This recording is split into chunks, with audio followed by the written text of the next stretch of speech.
The second concept today is marginal physical product, or simply marginal productivity. So by now, probably when you hear about marginal something, you already got an idea what it is, right?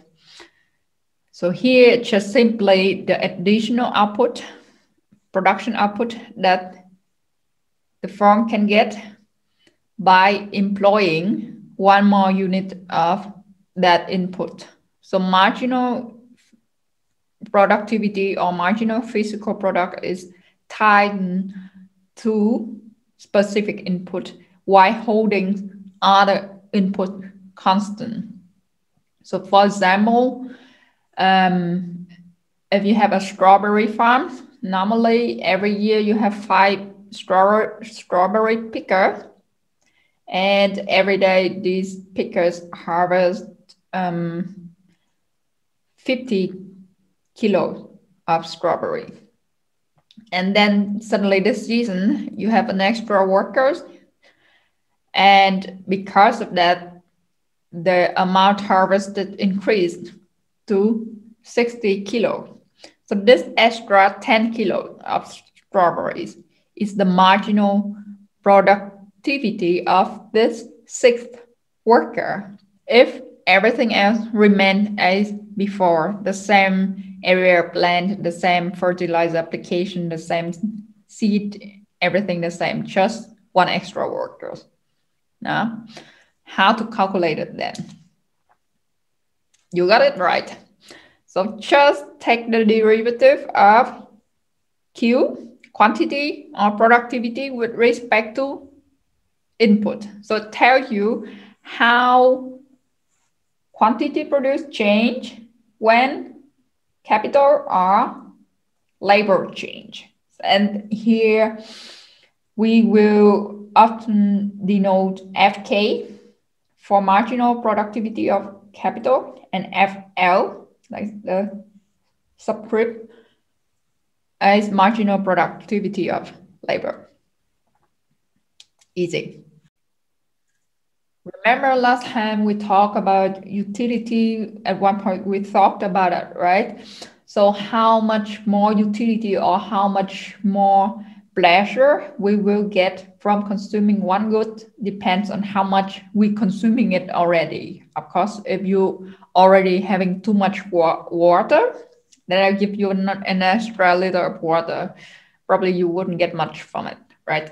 And here it's exactly the same thing for the marginal productivity. That is how much more productivity or input you can get, or the firm can get, from employing one extra unit of certain input depends on how much of that input the firm is using already. In general, in production theory, we assume that marginal productivity is diminishing. So do you still remember what is diminishing marginal utility or productivity means? So it means that if you have now one extra unit of worker or labor, you will have extra production output or extra productivity, right? Then you get a second extra unit of labor. The marginal productivity will still increase, but now increase less than the first extra one. In mathematical terms, it means the second own derivative of the production function with respect to an input, either K or L, must be negative. The one who came up with the idea of diminishing marginal productivity is the 19th century economist Thomas Malthus. And now, even though diminishing marginal productivity is an important assumption, it helps explaining many empirical facts. Thomas Malthus back then, unfortunately, had quite a pessimistic view because of that. So he basically worried that, okay, because population grew quite rapidly back then, we would have, or they would have to employ more labor force into production. And you know what happened with diminishing marginal productivity already, right? The more you have, the less extra productivity you get from that input. Here's labor. So now, fortunately, that didn't happen. Why? Because apart from the old derivative that we've seen in the last slide, now we also have to take into account the cross effect. What will affect the productivity or the marginal productivity of labor when capital increase. That is, he didn't look at the fact that capital also increased and that has some positive impact on the labor productivity. So let's think about it. Normally, in many cases, this cross impact or this cross derivative is positive. That means if you invest more capital and maybe together with innovation technology, then the labor productivity will also increase.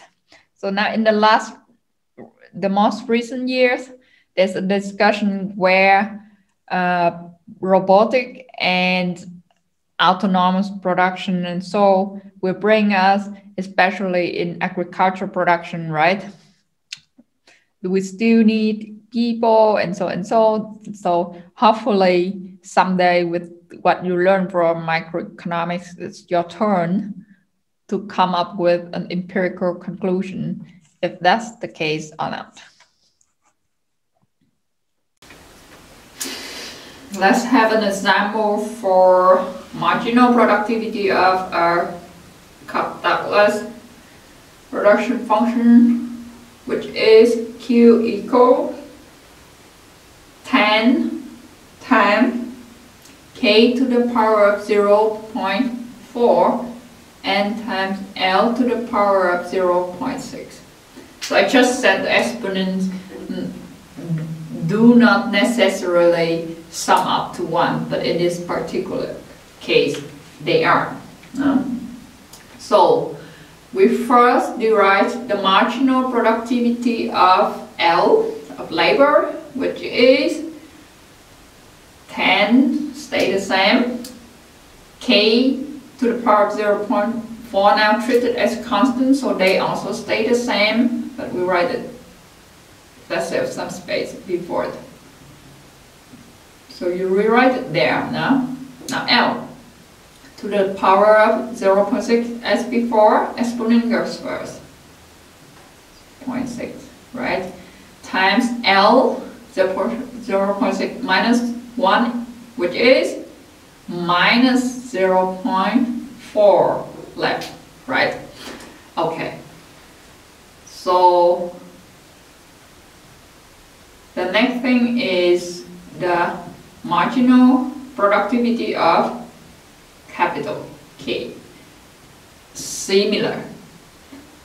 Now, exponent go first, 0.4, K to the power of minus 0.6, right? Times L to the power of 0.6. Stay the same now, constant, right? So let's check if this production function has diminishing marginal productivity. Let's check for the case of labor. How to check it? So we take the derivative of the marginal productivity of labor with respect to labor, right? let's write it here.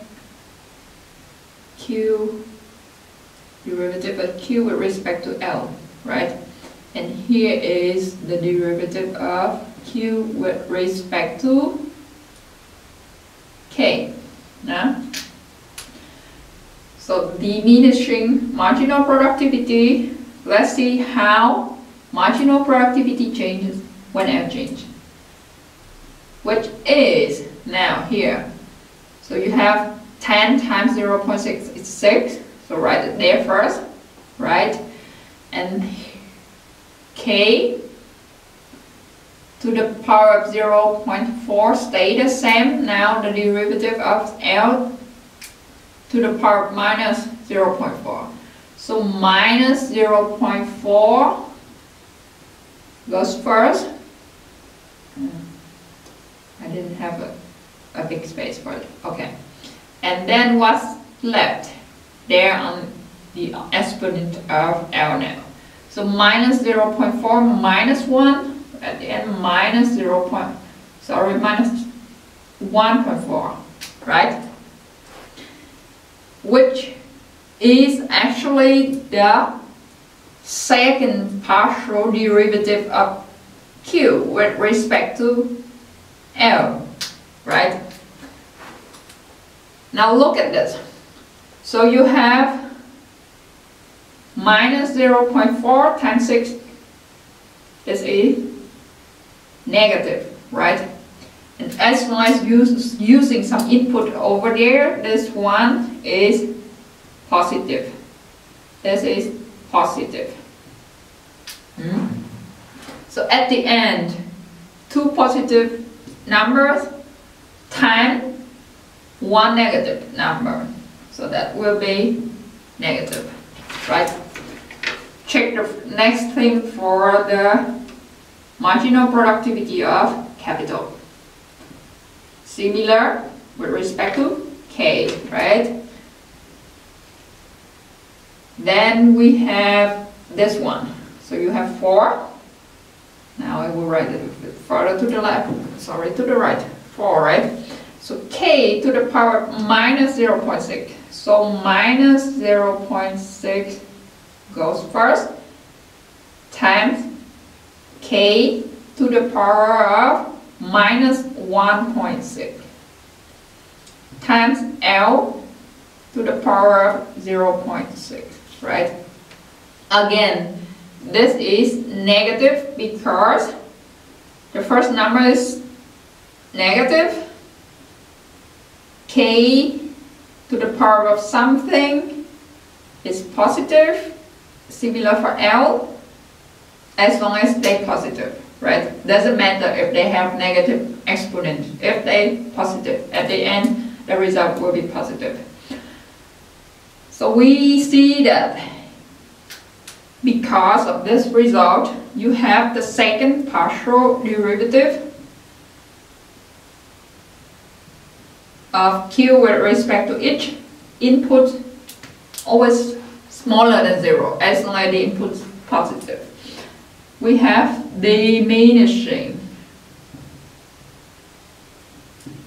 marginal productivity, and this actually can be generalized for the case of the Cobb-Douglas utility for any exponent of the Cobb-Douglas which is larger than 0 but smaller than 1, so long as they within the range. We will have diminishing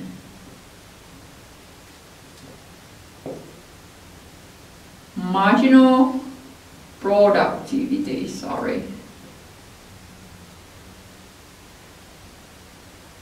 with CD production function.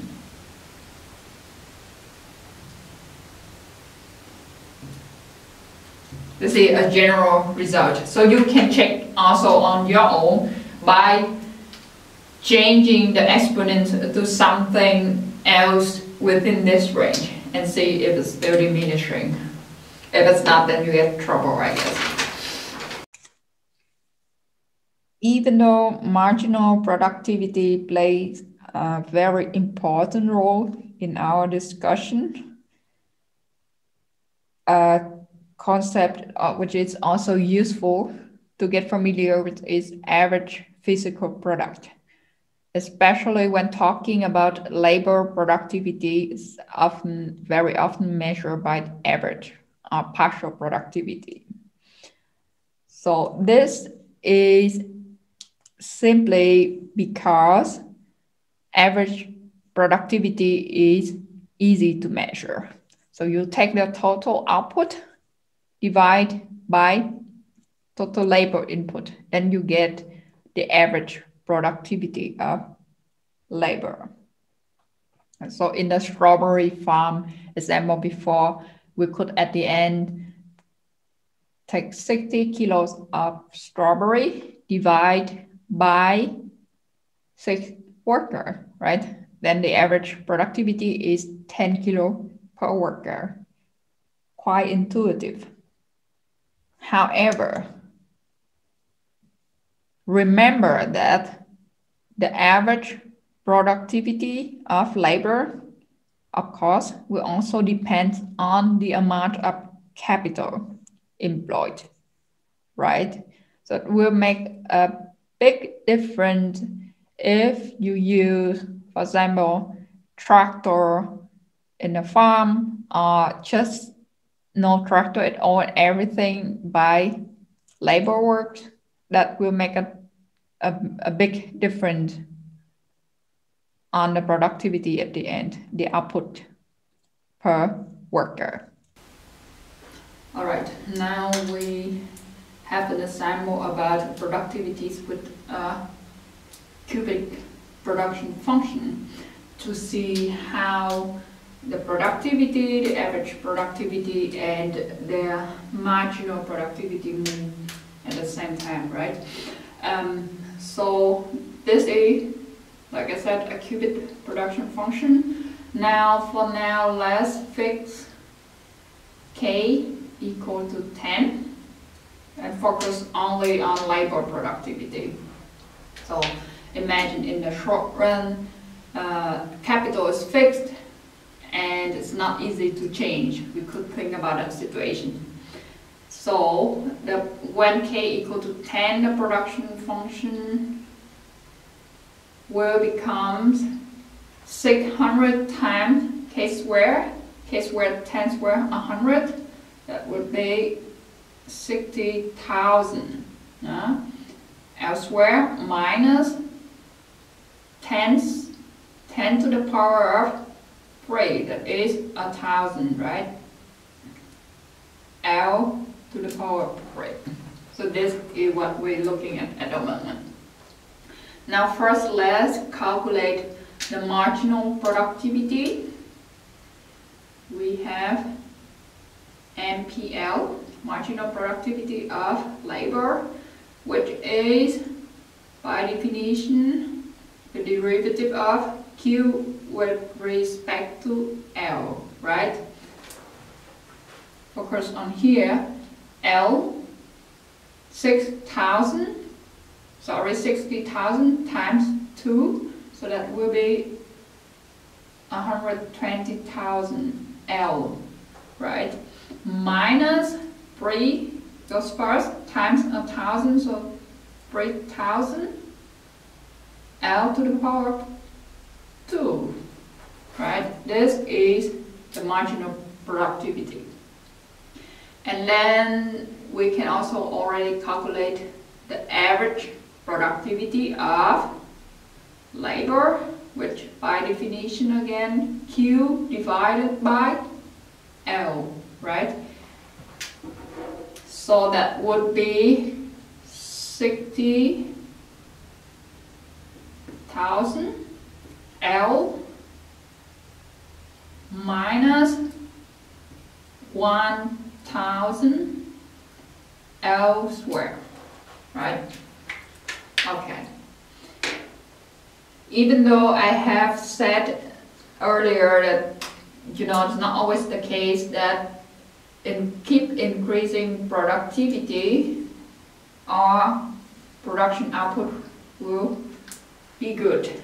However, for now, let's ask ourselves the question, when the production output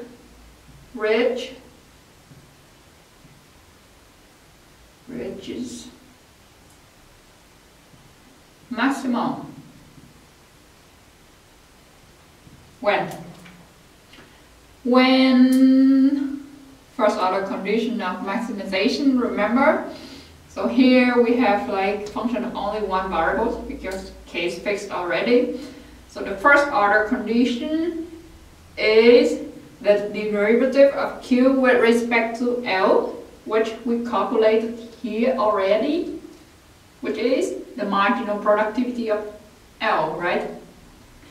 So we can set it to 0, right? That is the first order condition. Minus 3,000 here, elsewhere, equals 0.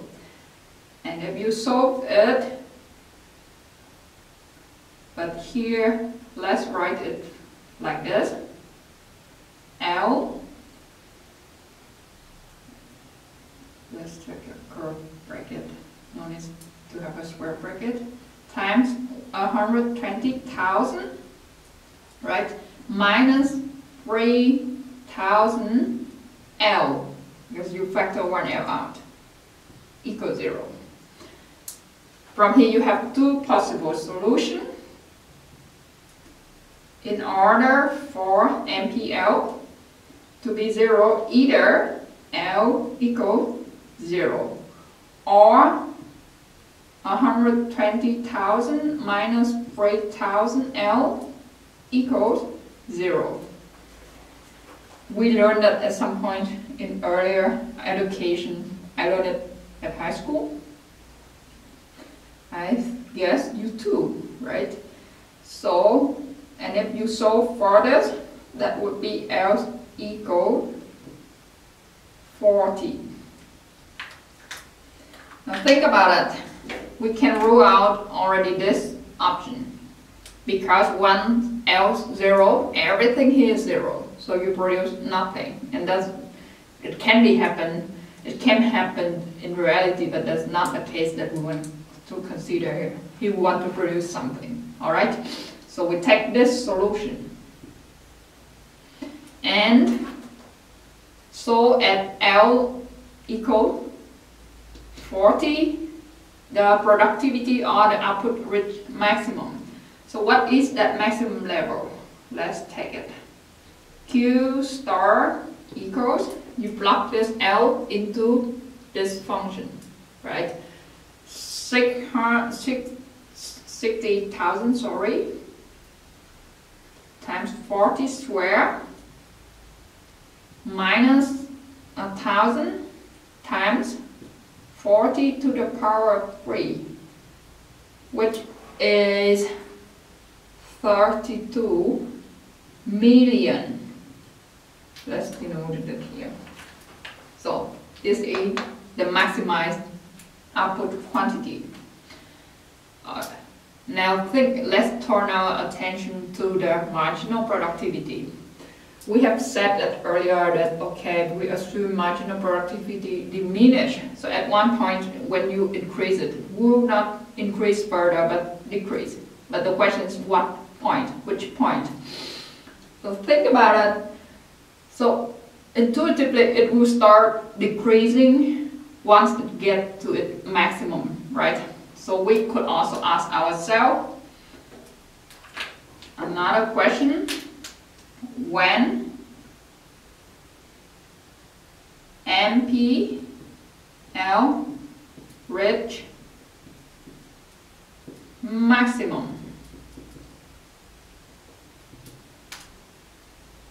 Again, set the first order condition, which is now in this case we take the first derivative of the MPL, not the Q anymore, with respect to L equals, so here we have MPLs, this one, right? So its derivative will be 120,000 minus 3,000 times 2 is 6,000, right? L equal 0, first order condition. And if you solve for it, that means L will be 20. And at this E, the point where marginal productivity reaches its maximum. We could also ask, okay, what is the maximum? So at L equals 20, MPL, let's denote it as start here, where for maximum equals MPLs. Okay, 120,000 times 20, right? Minus 3,000 times 20 square, which is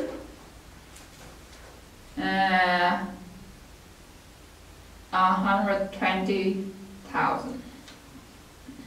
Okay, let's stop here in a moment and turn our attention to this graph. So actually here it's just simply the graph of this production output or production function, where I put here is L. So where I plot different production output level depends on how L changes when L increases. And we fixed K at 10 already. So this is what the graph gives. Now with the MP there, we could also graph it on the same graph to see what happened. So here let's say MP L. We said that we have here, let's say I move it a bit inside here now, 60K, 60,000, and then here 120,000. Okay, so it reaches maximum at 120, which is here. Should not be equals, otherwise it will confuse you. Remember, if you talk about MP, you have to look at like the right hand side vertical axis now. So let me move it a bit below. So here, for example, here is 120. That is 120K. So that will be maximum at this point. Okay, at 20. And because the marginal productivity is a function of like the highest power square, it will be a parabol, right? So we could draw it over here. So it reaches maximum when L is equal to 20, right? And then decrease. And it reaches 0 again when L is 40, right? So this is the marginal productivity. All right. Now, one important thing to note at this point is, even though at the point that marginal productivity is diminishing already, like to the right hand side of 20, right? Productivity, the total productivity or total output itself still increasing up to a certain point. That is because even though here is diminishing, but the marginal productivity is still larger than 0, negative, sorry, positive. So that's why productivity is still increasing as you increasing labor further up to the point of 40. Okay. Now we can also ask the question when the average productivity reach the maximum. So when APL reaches maximum. Again, first order condition. Take its derivative with respect to L, right? Equals here. Now we're talking about this. 60,000 L scan minus 2,000 L, right? Equals 0. This is trivial. We could solve for it. By now we all expert in taking derivative, right? That means L will be 20, right? Again, we could calculate what is actually the maximum level of average productivity by plugging it to. That would be 60,000 times 20 minus 1,000 times 20 square, right? And that would be 90,000. Okay.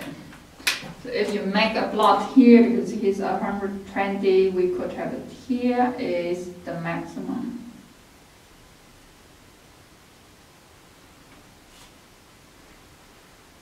Sorry, here should be 30. I make it wrong. That's why it feels so weird. Okay. So that is, it will be somewhere here. Now, and again the plot will look like something like this. Of the AP. We could use the same aces over there. Again, one thing to realize here is that even though output quantity reaches maximum when L equals 40, but productivity, like the average productivity of labors already reaches maximum earlier, like when only 30 units of labor is there. And after that it started decreasing already. Now, so these maximum points must not coincide for a reason of diminishing marginal productivity. Okay. I will show you something by calculating the marginal productivity of L when L equals 30. That means when it's the maximum is reached for the average productivity. By that, plug it in here in MP. Again, 120,000 L. That is times 30 minus 3,000 times 30 square. It would be, can you guess? Also 90,000, which is exactly equal the level of